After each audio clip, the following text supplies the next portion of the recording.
Hello students, আজকে একটা নতুন ভিডিও নিয়ে তোমাদের সামনে চলে এসেছি। দেখো, আজকের ভিডিওটা হলো ম্যাথসের, তোমার কেন্দ্রীয় বিদ্যালয়ের ম্যাথসের যে হলিডে হোমওয়ার্ক দিয়েছিল তার উপরে আজকের ভিডিওটা রয়েছে। তো দেখতে পাচ্ছ, তোমরা আগের দিনকে দেখিয়েছিলাম তোমাদের অ্যাকিউট অ্যাঙ্গেল আর রাইট অ্যাঙ্গেল তোমাদের সাথে শেয়ার করেছিলাম। এই যে এই ডিজাইনটা তোমাদের সাথে আগের দিনকে আমি শেয়ার করেছিলাম। তো আজকে আর একটা শেয়ার করছি তোমাদের সঙ্গে।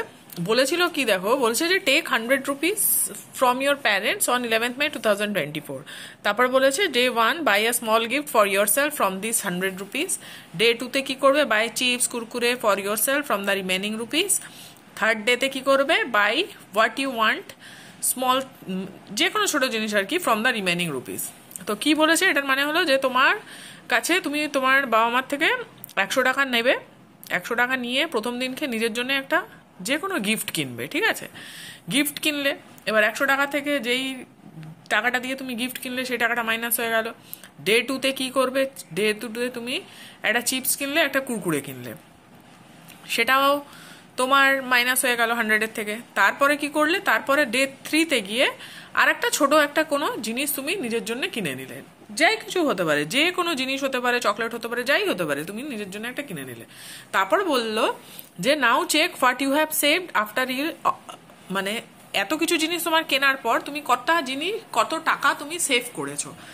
তো এই দেখো, আমি এটা করেছি। প্রথমে যেহেতু বলেছে যে গিফট কিনতে, তো একটা পেন কেনা হয়েছে, একটা পেন, বল পেন তোমার কেনা হয়েছে, সেটা নিয়েছিল কত, 10 টাকা, ঠিক আছে? এই যে এখানে দেখো লিখেছে আমার স্টুডেন্ট, গিফট কেনা হয়েছে পেন ₹10, তাহলে 10 টাকা বেরিয়ে গেল। তারপরে কেনা হয়েছে কি, চিপস কিনতে বলেছিল আর কুরকুরে কিনতে বলেছিল, তো চিপস লেজ কেনা হয়েছে, লেজের এটা বড় প্যাকেট নেওয়া হয়েছিল 20 রুপিস। কুরকুরেটা আমি লিখেছি, কিন্তু এখানে আমি তোমার এই পেপারটা লাগাতে পারিনি, কারণ হলো এখানে তুমি দেখতেই পাচ্ছ জায়গাটা ছিল না। তো এই চিপসটার লেজের দাম হলো 20 রুপিস, আর কুরকুরেরও যেই প্যাকেটটা কেনা হয়েছিল সেটাও তোমার দাম হলো 20 রুপিস, ঠিক আছে? তাহলে ডে 1-এ গিফট কেনা হলো কি, একটা পেন, ডে 2-তে চিপস কেনা হলো লেজ, আর কুরকুরে কেনা হলো। এবার আমাদের কাছে কি বেঁচে থাকলো, ডে 3টা আমাদের কাছে বেঁচে থাকলো। তাহলে স্মল থিংস যে কোনো কিছু কিনতে বলেছিল। তো কি কিনেছি দেখো, একটা অ্যালপেনলিবে চকলেট কিনে নিয়েছি, সেটারও দাম হয়েছে 20 রুপিস, ঠিক আছে? টফি কিনে নিয়েছি অ্যালপেনলিবের ক্যারামেল টফি, সেটা হলো 20 রুপিস।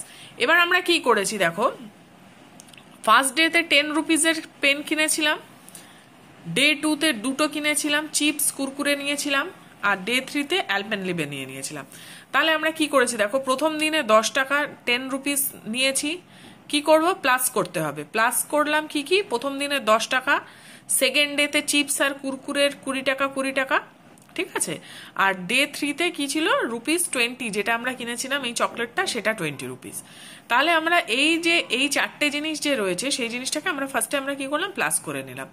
10 + 20 + 20 + 20, তাহলে কি হলো, 70 হলো। কি করে হলো, 20-র সাথে 20 প্লাস করলাম 40, 40-র সাথে 20 প্লাস করলাম 60, 60-র সাথে 10 প্লাস করলাম 70, তাই না?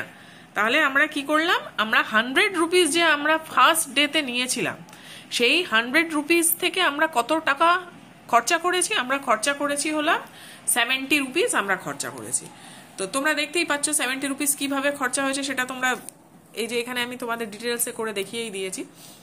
তাহলে তারপরের কোয়েশ্চেন বলছে যে 100 রুপিস থেকে যত টাকা আমরা খরচা করেছি, তার থেকে কত টাকা আমাদের তাহলে আলটিমেটলি সেভ হলো। আমাদের খরচা হয়েছে 70 রুপিস, তাহলে আমাদের কাছে টোটাল 100 রুপিস ছিল। তাহলে তখন আমরা কি করবো, 100-এর সাথে 70টাকে মাইনাস করে দেবো, তাই না? কারণ টোটাল আমি বাবা মার থেকে নিয়েছি হলাম 100 রুপিস, আমি 3 দিনে খরচা করলাম হলো 70 রুপিস এইসব কিনে, তারপরে কি করলাম, 70-র সাথে 100কে মাইনাস করে দিলাম। তাহলে আমার কাছে রিমেইনিং কত অ্যামাউন্ট থাকলো, আমার কাছে অ্যামাউন্ট থাকলো হলো 30 রুপিস। তো এটা খুব ইজি, কিন্তু তোমরা যদি ঠিক করে ভালোভাবে আমার ভিডিওগুলোকে ফলো করো, আর লাইক কমেন্ট আর শেয়ার করো। যদি তোমাদের কোথাও অসুবিধা হয়, অবশ্যই আমি সব ভিডিওতেই আমার বলে থাকি যে কমেন্ট করো, কমেন্ট করে জানাও যে কোথাও অসুবিধা হচ্ছে। তাহলে কিন্তু তোমরা ভিডিওটাকে ফলো করতে থাকো, ফলো করলে কিন্তু তোমরা মানে খুব ইজি ওয়েতে কিন্তু তোমরা জিনিসগুলো ভালোভাবে বুঝতে পারবে। আর কেন্দ্রীয় বিদ্যালয়তে কি কি করানো হচ্ছে সেটাও কিন্তু আমি সবসময় তোমাদের সাথে শেয়ার করতে থাকি। তো তোমরা সেটাও জানতে পারবে যে কি হচ্ছে, কেমন টাইপের হোমওয়ার্ক দিচ্ছে, হলিডে হোমওয়ার্ক কেমন দিচ্ছে, ক্লাস ওয়ার্কে কি কি করাচ্ছে, কোন চ্যাপ্টারটা পড়ানো হচ্ছে। তো এরকমভাবে কিন্তু দেখতে থাকবে। আর কমেন্ট অবশ্যই করতে থাকবে। তো এটা আশা করি তোমরা বুঝে গেছো, খুব ইজি প্রসেসেই তোমাদের আমি বোঝা করালাম। আর একটা তোমাদের সাথে আজকে শেয়ার করছি, এটাই লাস্ট, এই হলিডে হোমওয়ার্কে কিন্তু এটাই লাস্ট বলে, মানে লাস্ট আর কি কোয়েশ্চেন। বলছে make a cartoon by using 2D and 3D shapes. তো 2D শেপসে দেখো আমি কিন্তু এরকম খুব সিম্পল ওয়েতে বানিয়েছি, একটা সার্কেল বানিয়েছি, ট্রায়াঙ্গেল বানিয়েছি, আর একটা স্কোয়ার বানিয়ে দিয়েছি, ঠিক আছে। আর 3D শেপসে দেখতে পাচ্ছ এই যে এটা একটা কিউব বানিয়েছি, পিরামিড বানিয়েছি, আর হলো সিলিন্ডার বানিয়েছি। তো এই যে কিউবটা রয়েছে 2D শেপ তো খুবই ইজি, এটা সিম্পল ওয়েতেই তোমার একদম ফ্ল্যাট যেই শেপসগুলো থাকে সেটাই হলো 2D শেপস। আর 3D শেপসে দেখো প্রথমে এটাকে কি করবে, প্রথমে এটাকে কিন্তু একটা স্কোয়ার বানিয়ে নেবে, ঠিক আছে। স্কোয়ার বানানোর পর এইখান থেকে আর একটা বাইরে থেকে পুরো স্কোয়ার বানিয়ে নেবে, তারপরে 4টে জায়গা যোগ করে দেবে, মানে জয়েন করে দেবে, 4টে কোণকে জয়েন করে দেবে, তাহলেই তোমাদের 3D শেপস কিন্তু তৈরি হয়ে যাবে। তো আমি এই 3D শেপসটা নিয়ে আরেকটা আমার ভিডিও আমি আনতে চলেছি, তো তোমরা আমার সাথে থাকো, তাহলে 3D শেপটা কিভাবে তোমরা বানাবে খুব ইজি ওয়েতে আমি কিন্তু সেটা তোমাদের সঙ্গে কিছুদিনের মধ্যেই শেয়ার করব। তো আমার ভিডিওটাকে লাইক করো, আমার চ্যানেলের পাশে থাকো, সাবস্ক্রাইব করো চ্যানেলটাকে। এরকমভাবেই নতুন নতুন আমি ভিডিওস নিয়ে তোমাদের সামনে চলে আসবো।